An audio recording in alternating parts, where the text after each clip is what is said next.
Assalamualaikum warahmatullahi wabarakatuh.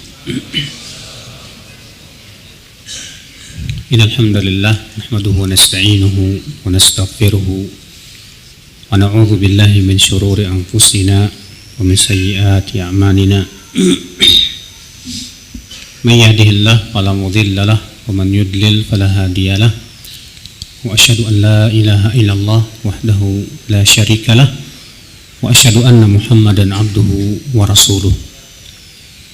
Qala Allah Ta'ala fi kitabihil karim, ya ayyuhalladzina amanu taqullaha haqqa tuqatih wa la tamutunna illa wa antum muslimun, amma ba'd. Alhamdulillah, sebelumnya saya berterima kasih kepada Ustaz Abdullah Sya'rani. Beliau itu teman lama anak, Pak. Dulu waktu beliau di Tegolan bersama Ustadz Ja'far Umar Thalib, dan saya Masya Allah sering main ke rumah beliau dulu itu. Jadi teman sudah sangat lama banget, sudah sangat kenal dengan beliau itu. Dan Masya Allah sekarang udah Syekh Kabir di sini. Akhal Islam, saudaraku seiman rahimani wa rahimakumullah jami'an. Pembahasan kita adalah tentang masalah problematika rumah tangga. Tentunya hampir semua rumah tangga pasti ada problematika. Rumah tangga yang berhasil bukanlah rumah tangga yang tidak ada percekcokan, Pak. Rumah tangga yang berhasil bukan rumah tangga yang tidak ada pertengkaran suami istri. Nah, iya, kalau dikatakan bahwa rumah tangga yang berhasil itu adalah rumah tangga yang gak ada sama sekali pertengkaran, kalau begitu bagaimana dengan rumah tangga Rasulullah Sallallahu Alaihi Wasallam? Umar bin Khattab radhiyallahu an, dia berkata, sebagaimana disebutkan dalam Imam Bukhari dalam sahihnya, kunna ma'asyara Quraisy naglibu nisa'ana. Kami orang-orang Quraisy ya mengalahkan istri-istri kami. Falamma qadimna 'ala al-ansar wajadnahum qad galabahum nisa'uhum. Ketika kami hijrah ke kota Madinah, kami dapati orang-orang Ansar ternyata kalah oleh istri-istri mereka. Akhal Islam, saudaraku sekalian, apa kata Umar? Fa akhadha azwajuna min azwajil ansar. Istri-istri kami rupanya mengambil sifat itu dari kaum istri-istri kaum Ansar. Ya, suatu hari kata Umar, sakhabtu, aku teriak sama istriku. Fawaja'atni, tapi dia membalasku. Fa'angkartu dzalik, aku mengingkari. Kok sekarang bisa agak males gitu loh. Dulu gak pernah balas, sekarang setelah hijrah di Madinah, sekarang kok bisa balas. Apa kata istrinya? Lima tungkir, fa wallahi inna azwajan nabiy sallallahu alaihi wasallam yuraji'nahu wa inna ihdahunna la yahjuruhu al-yawm hatta al-lail. Kenapa kamu mengingkari?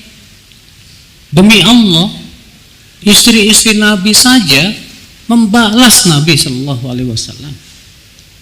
Bahkan salah seorang dari mereka sampai nggak mau ngajak ngomong Nabi dari siang sampai malam. Nah, sampai begitu, Pak. Maka Umar merasa heran.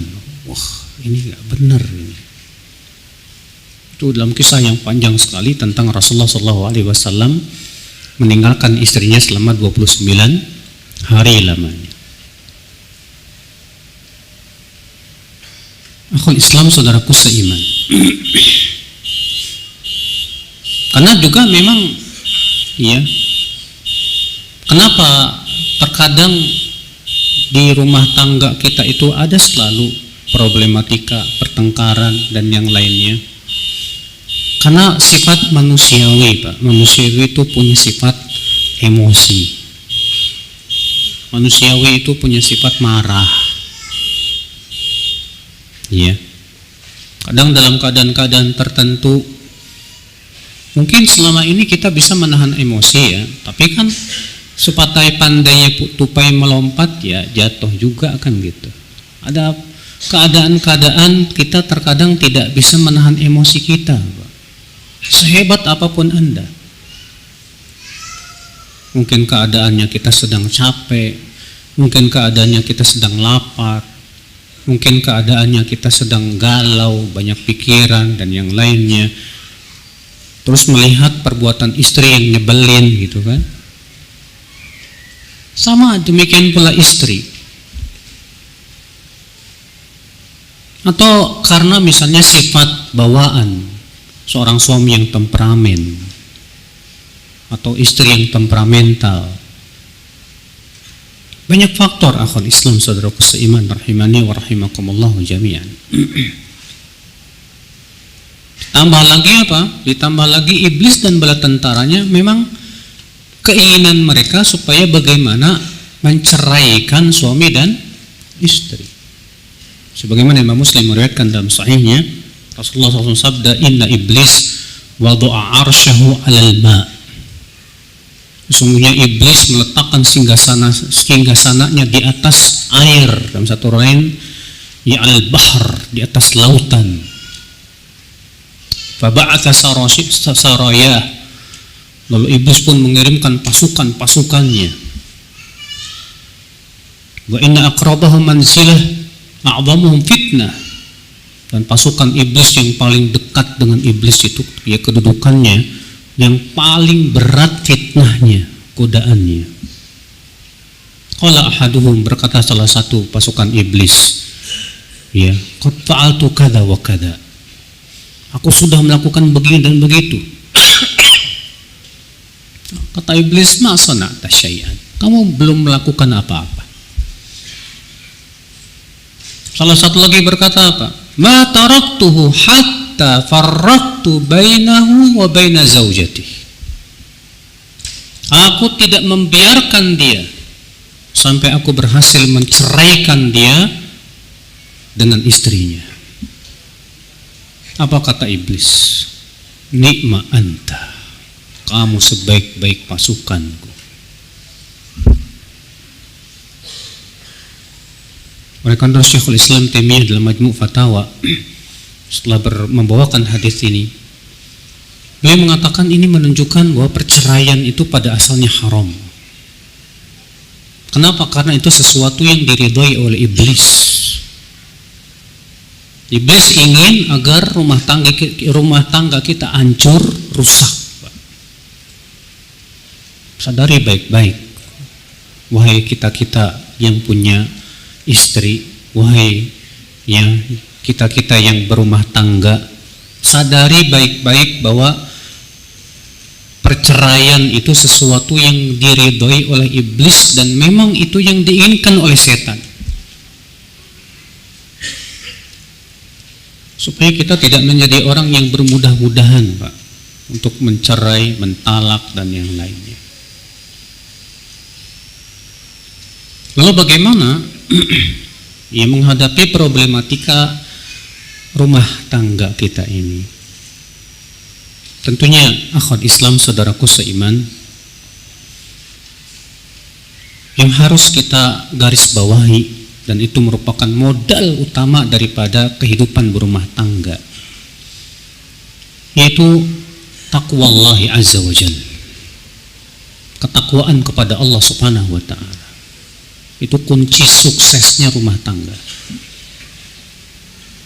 Suami yang bertakwa, istri yang bertakwa. Suami yang takut kepada Allah Azza wa Jalla, yang takut akan siksanya. Istri pun juga takut akan siksa Allah Subhanahu wa ta'ala. Maka saya yakin, Pak, suami istri yang seperti ini akan berusaha melaksanakan hak-hak pasangannya. Seorang suami sadar bahwa istrinya punya hak yang wajib dia laksanakan. Jika ia tidak laksanakan, tentu ia akan berdosa di sisi Allah Subhanahu wa taala. Maka ketakwaan itu yang menyebabkan dia tidak berani menzalimi istrinya. Ketakwaan ya akhul Islam yang menjadikan dia tidak berani menyakiti hati istrinya. Demikian pula seorang istri, ketika ia bertakwa kepada Allah, ketika ia khauf minallahnya kuat, rasa takut kepada Allahnya itu kuat, subhanallah, dia tidak berani Pak mendurhakai suaminya. Dia akan berusaha untuk menghormati suaminya, patuh sama suaminya. Makanya akhi, bekal ini harus betul-betul ada pada sebuah rumah tangga. Taqwallah azza wa jalla, ketakwaan kepada Allah Subhanahu wa ta'ala.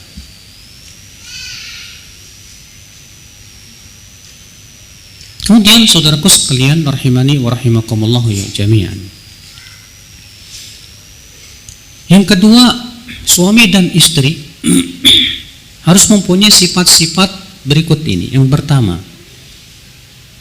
suami dan istri harus punya sifat sabar dan halim. Sabar menghadapi berbagai macam kekurangan-kekurangan pasangan.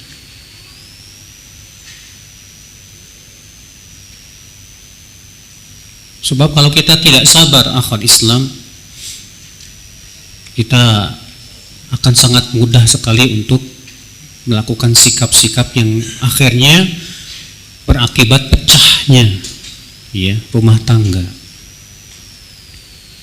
Ana yakin semua antum sudah paham lah tentang keutamaan sabar. Namun yang terpenting di sini memang sangat sulit sekali ya untuk merealisasikan kesabaran itu dalam rumah tangga, Pak.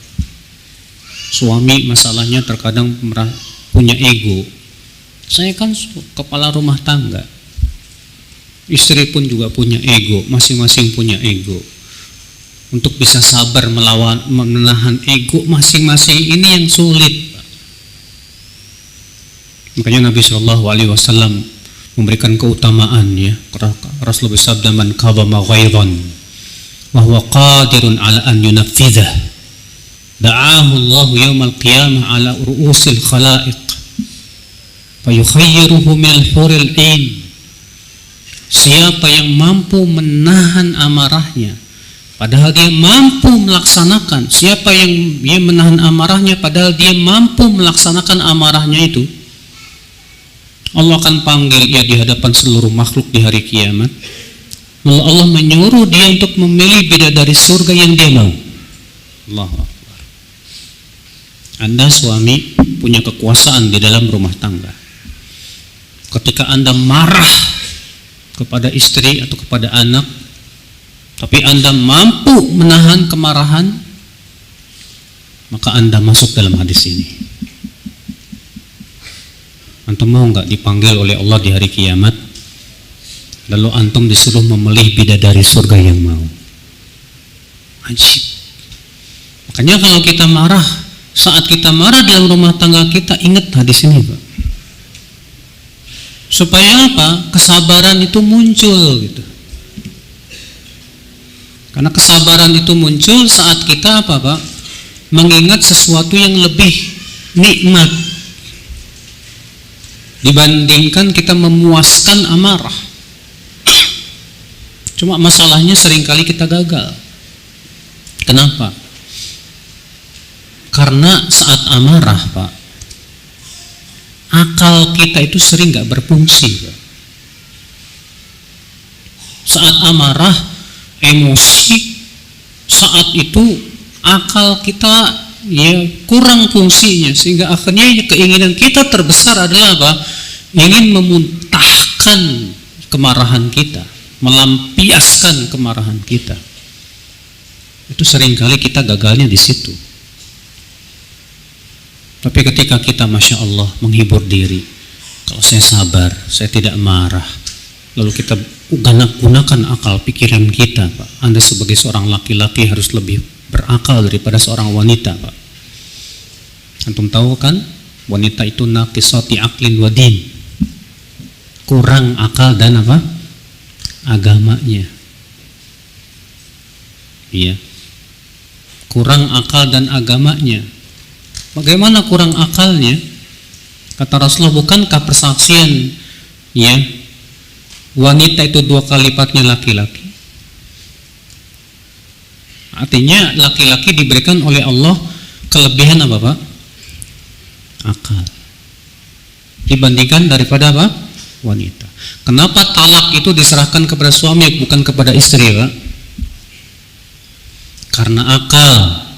Seorang laki-laki sifat rujulah dia itu adalah berpikir jauh dengan akalnya.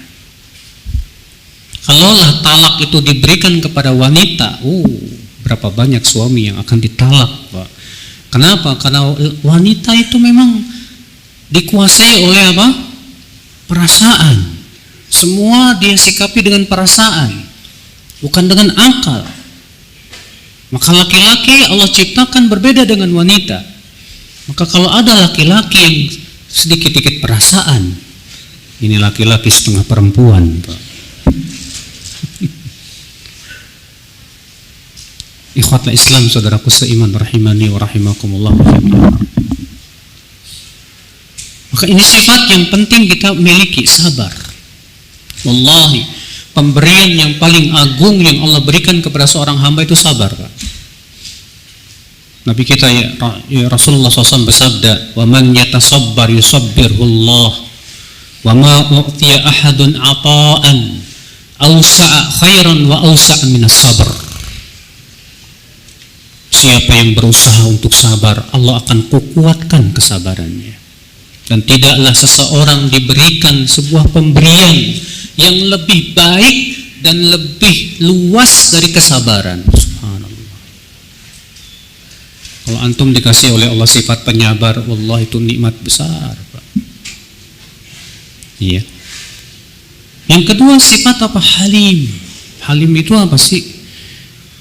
Kata para ulama, sifat halim adalah dhabtun nafs inda haijanil ghadab. Mampu menahan emosi saat marah. Saat marah kita bisa menahan emosi kita, Pak. Ini sifat yang tidak mudah. Tapi ini sifat dicintai oleh Allah Subhanahu wa taala. Rasulullah SAW bersabda kepada seorang sahabat, "Inna fika la khaslataini yuhibbuhum Allah." Kamu memiliki 2 sifat yang dicintai oleh Allah. Apa itu? Yang pertama al-hilm, sifat halim tadi. Yang kedua sifat al-ana, sifat ana. Apa halim? Halim sudah kita sebutkan tadi, yaitu dhabtun nafs inda haijanil ghadab, kemampuan untuk menahan diri saat apa? Marah. Saat marah kita mampu menahannya, itu sifat halim itu. Dan sifat halim itu menunjukkan akan rujhanul aql. Akalnya memang lebih kuat, Pak, lebih rajih dibandingkan perasaan dan emosinya, Pak. Dan ini merupakan kesempurnaan sifat seorang laki-laki sebagaimana sudah kita sebutkan. Saudaraku seiman rahimani wa rahimakumullah jami'an. Maka kita masalahnya orang Indonesia ini senang kebanyakan baperan, Pak. Iya enggak? Orang Indonesia ini terkenal katanya sifatnya baperan. Karena memang kita hidup di iklim yang tropis, yang sangat lembab, kebanyakan penyakitnya mah. Iya. Orang kalau punya penyakit mah rata-rata, Pak, emosinya tinggi, Pak. Iya. Pengaruh, baperan dan yang lainnya. Kemudian Rasulullah menyebutkan tadi dalam hadis tadi, sifat berikutnya al-ana. Al-ana itu apa sih? Adamul istijal, tidak tergesa-gesa dalam mengambil apa? Sikap. Sebelum mengambil sikap, dia berpikir 2 kali lipat jauh ke depan. Kira-kira yang akan saya lakukan ini maslahat apa enggak? Kira-kira kalau saya marah ini manfaat enggak? Dan ini pun sifat al-ana menunjukkan kepada apa? Tadi rujhanul aql, kekuatan akal seseorang. Dan itu sifat yang dicintai oleh Allah Subhanahu wa taala. Cobalah ketika kita mau marah sama istri, mau ngambek sama anak, yang kita lakukan sebelumnya adalah berpikir, kira-kira kalau saya marah ini manfaat tidak? Kira-kira kalau saya ngambek sama anak saya ini manfaat atau tidak? Atau adakah ada alternatif lain yang selain marah? Kalau antum selalu seperti itu, Anda seorang laki-laki yang sempurna. Karena itulah keistimewaan seorang laki-laki akal Islam. Ketika akalnya lebih kuat daripada apa? Perasaannya, daripada emosinya. Ini penting, akhi. 2 sifat ini penting sekali untuk kehidupan rumah tangga kita. Bahkan bukan cuma rumah tangga, dalam kehidupan ya sehari-hari, apalagi seorang dai harus penting punya 2 sifat ini. Yang pertama tadi sabar, yang kedua tadi apa? Menahan emosi. Ditambah yang ketiga yaitu tadi al-ana. Al-ana apa tadi, Pak? Al-ana artinya adamul istijal, artinya tidak tergesa-gesa dalam mengambil sebuah sikap, tidak tergesa-gesa dalam memutuskan sebuah perkara, tapi dia jauh melihat ke depan, mempertimbangkan antara maslahat dan mudaratnya, Pak. Anda boleh marah, tapi pikiran Anda harus dingin. Berpikir ke depan, ya jauh untuk mempertimbangkan kira-kira ya sikap yang akan saya ambil ini maslahat atau tidak. Apalagi kalau ditambah lagi dengan apa, Pak? Musyawarah dengan para orang-orang yang punya akal dan pikiran dan keilmuan. Saudaraku seiman, rahimani wa rahimakumullah jami'an. Kemudian akhi, kita sebagai seorang ya suami ataupun istri harus sadar bahwa pasangan kita manusia bukan malaikat. Sadari baik-baik, dia adalah manusia, dan yang namanya manusia pasti tidak lepas dari apa? Kekurangan, tidak lepas dari aib, tidak lepas dari kesalahan. Itu pasti. Siapa di antara kita yang tidak punya kekurangan? Ngacung? Hah? Ada yang berani ngacung? Saya Ustaz nggak punya kekurangan. Kalau antum berani ngacung, anak katakan Anda tertipu. Karena ternyata Anda tidak bisa melihat aib-aib diri sendiri. Para ulama menyebutkan di antara musibah itu adalah saat kita tidak bisa melihat aib sendiri, tapi kalau melihat aib orang lain pinter. Wallahi musibah ya akhwal Islam. Kalau antum bisa melihat aib istri antum, ingat loh, istri antum pun bisa melihat aib antum. Kalau antum bisa melihat kekurangan istri antum, ingat loh, istri antum pun bisa melihat kekurangan antum. Antum ingin istri antum sempurna, mustahil, Mas. Kalau mau sempurna nanti di surga bidadari. Masalahnya dia seorang wanita, dan Rasulullah menyebutkan bahwa wanita itu tercipta dari apa? Tulang rusuk yang paling atas, yang paling bengkok. Nabi sallallahu alaihi wasallam bersabda, "Istausu bin nisa'i khaira." Berwasiat baiklah kepada wanita. Artinya bersikap baiklah kepada wanita. Fa innahunna khuliqna min dhila'. Karena para wanita tercipta dari tulang rusuk. Wa inna a'waja syai'in minadh-dhila a'la.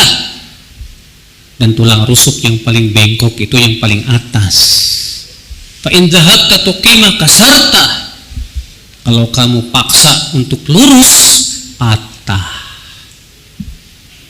Fa in taraktaha lam tazal a'waj. Kalau kamu biarkan, dia akan bengkok juga. Caranya menghadapi tulang bengkok gimana? Kata Nabi, fastausu bin nisa'i khaira. Berbuat baiklah kepada mereka. Itu caranya menghadapi tulang bengkok, Pak. Iya. Ketika kita melihat, kok istri saya punya kekurangan ini.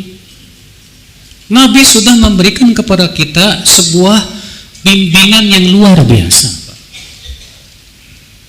Apa kata Rasulullah SAW? La yakrahu mu'minun mu'minah fa in kariha minha khuluqan radhiya minha akhar. Janganlah seorang mukmin membenci seorang mukminah. Maksudnya janganlah seorang suami membenci istrinya. Kalau dia tidak suka sebuah akhlak yang ada pada istrinya, dia masih suka akhlak yang lainnya. Artinya, Pak, jangan fokuskan pikiran kita memikirkan kekurangan dia. Kalau antum fokus memikirkan kekurangan pasangan, itu justru jadi pintu setan untuk masuk di akal Islam. Jadi gimana dong? Fokuskan memikirkan kelebihan dia. Ya memang istri saya cerewet, tapi orangnya rajin, Masya Allah. Ya saya akui, dalam hati antum mikir gitu ya, pas ngeliat istri antum tuh cerewet, gitu kan. Laki-laki kan gak suka Pak sama sifat cerewet itu ya. Tapi